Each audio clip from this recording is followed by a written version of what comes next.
Hi everyone, this is Dan with Permagreen, and for today's video, you can see I'm in front of a Permagreen Triumph, of course, and I wanted to do a little Triumph 101, so to speak, just kind of cover the basics of the machine,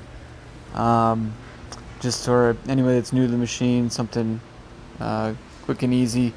Also, as far as dealers who are selling the machine and are new to it, something that they can kind of bone up on the machine there pretty quickly.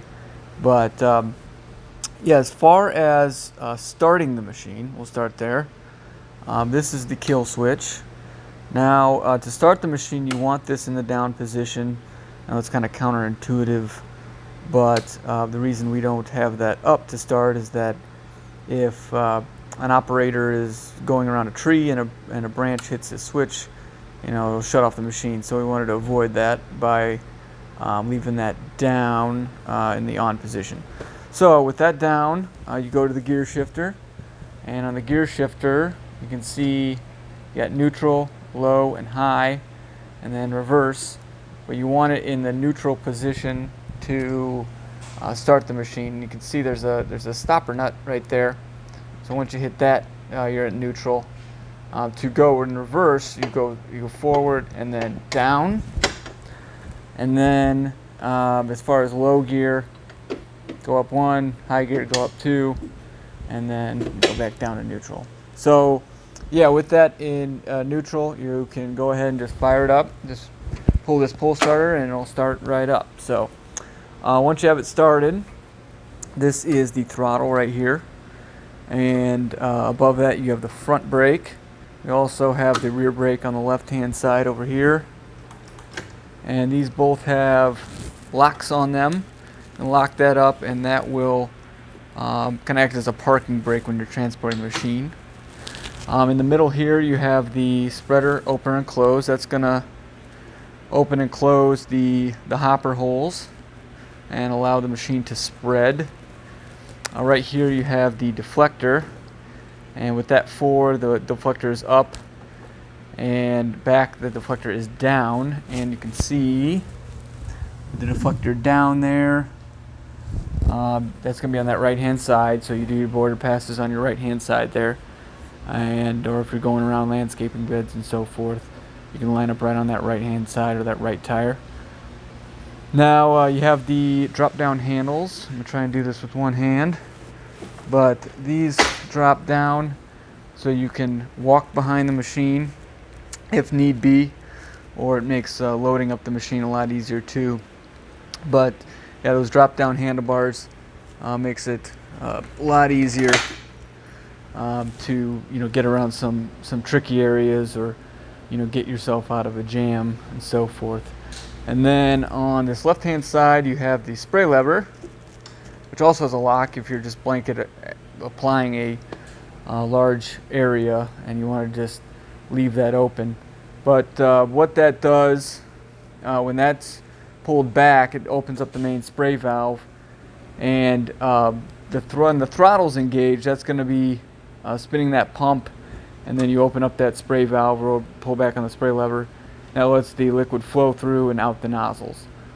And to touch on the way the spray system works is you have this tachometer here, and when the machine's on, you want it right around 3450 RPM. That's going to make sure that pump's spinning at the right speed to give you that quart per thousand rate when you do open up that lever. So when you're operating the machine, you want it right around 3450 RPM, give or take 50. But as long as that's the case, you should be putting out the right rate. Now with the selector valves here, you see with these knobs, for example, if you want to run the machine in high gear and you want to spray wide, which is 11 feet, you take this to the left, but you want to leave this bottom one straight up and closed. So you're going to be spraying out of one nozzle at a time. So for example, if you want to spray in low gear wide, you take that to the left. And then same with the trim, you're just if you want to spray that trim spray, which is about the width of the machine from edge of tire to edge of tire, you just take that to the right and leave that one straight up and closed. Low gear trim, take that to the right, leave the top one straight up and closed.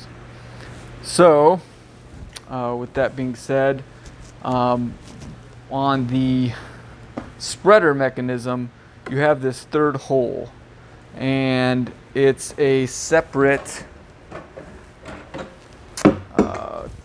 hopper plate, or slide plate I should say.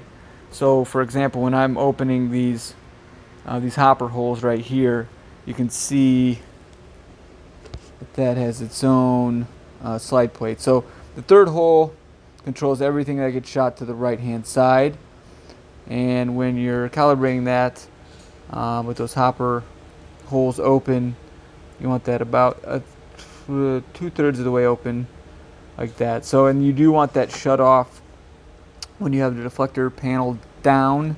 That way you're not getting extra fertilizer thrown up against that deflector and dropping heavy on that right hand side.